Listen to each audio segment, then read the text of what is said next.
Very good morning my dear friends. நான் டிசிடபிள்யூவில் liaison work பார்க்கும்பொழுது அடிக்கடி வெளியில் போக வேண்டியிருக்கும். கலெக்ட்ரேட்டு, ட்வாட் போர்டு, பிடபிள்யூடி இப்படி போக வேண்டியிருக்கும். ஒரு தடவை தூத்துக்குடியில் கலெக்ட்ரேட் போயிட்டு அங்கேருந்து பஸ் ஏறி திருநெல்வேலி போகிறேன். நான் எப்போவுமே இந்த டிரைவர் சீட்டுக்கு பக்கத்தில் ஒரு சீட்டு காலியாக இருந்தால் அங்கே உட்காந்துக்குவேன். அந்த கண்ணாடி வழியாக பார்த்துட்டே போகிறது, இந்த டிரைவர் எப்படி ஓட்டுறாரு, இதெல்லாம் ரொம்ப அம்யூசிங்காக இருக்கும் எனக்கு.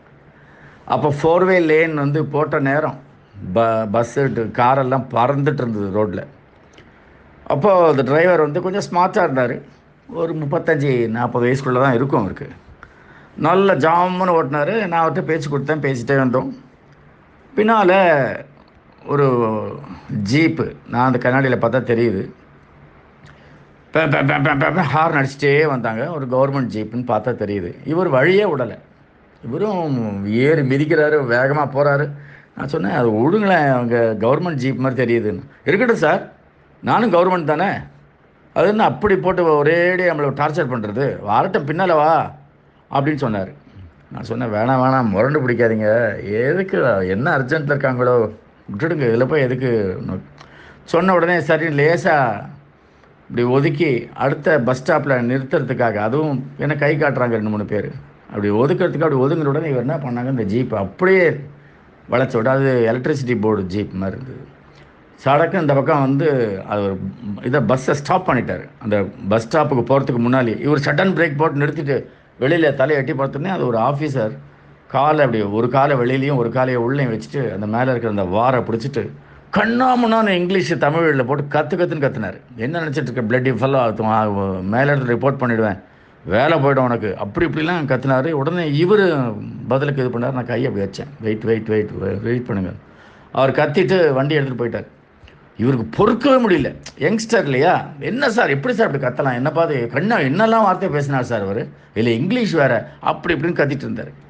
நான் சொன்னேன், இப்போது கொஞ்சம் ரிலாக்ஸ் பண்ணுங்கள், எல்லாம் வாழ்க்கை சாலையில் வந்து நம்ம யார் மேலே மிஸ்டேக்குன்னு பார்க்க முடியாது, யாருடைய வாழ்க்கைன்னு பார்க்கணும். It is not whose mistake on road, it is whose life on road. போயிட்டு போகிறாரு, விடுங்க, நீங்கள் அப்போவே விட்டுருந்தா இந்த மாதிரி ஒரு ரப்சர் வந்திருக்காது, உங்களுக்கு மனசு பாதிக்கப்பட்டிருக்காது. சரி சார்னு சொல்லிட்டு வழக்கம் மேலே பேச ஆரம்பித்தார். ஒரு 5 கிலோமீட்டர் போயிருப்போம், அந்த ஜீப் வந்து ஆக்சிடெண்ட் ஆகிடுச்சு. நடு ரோட்டில் அந்த ரத்த வெள்ளத்தில் உழுந்து கிடக்கிறாரு. எந்த ஆள் அவர் ஏசினாரோ திட்டினாரோ, டிரைவர் என்னை திரும்பி என்னை பார்த்தார், இப்படி கையை காமிச்சார். என்ன சார் இது அப்படிங்கிற மாதிரி கையை காமிச்சார். இதுதாங்க வாழ்க்கை, அவ்வளோதான். உங்களை திட்டும்போது அவர் நினச்சி பார்த்தாரா, அடுத்த ஒரு 15-20 நிமிஷத்தில் உயிரோடு இருக்க மாட்டோம் அப்படின்னு சொல்லிட்டு. Please make a way for others when they are arrogant, when they are bullying, even when they are not all right.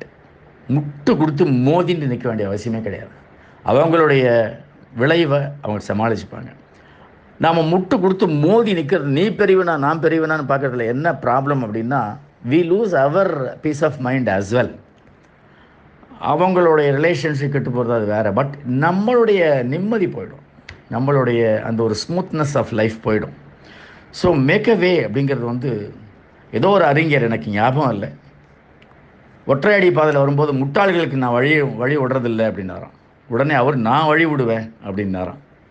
அது வந்து ரொம்ப பிடிச்சிருந்தது எனக்கு. அதில் முட்டாள்களுக்கு நம்ம வழி விட்டுடணும், ஆத்திரக்காரர்களுக்கு நம்ம வழி விட்டுடணும், அவசரக்காரர்களுக்கு நம்ம வழி விட்டுடணும், முரண்டு பிடிக்கிறவங்களுக்கு நம்ம வழி விட்டுடணும். அந்த மேக் அ வே அப்படிங்கிறத ஒரு தாரக மந்திரமாக நம்ம வச்சுட்டா, life will be very very very very peaceful, very happy, and peace of mind is ensured. All the best my dear friends.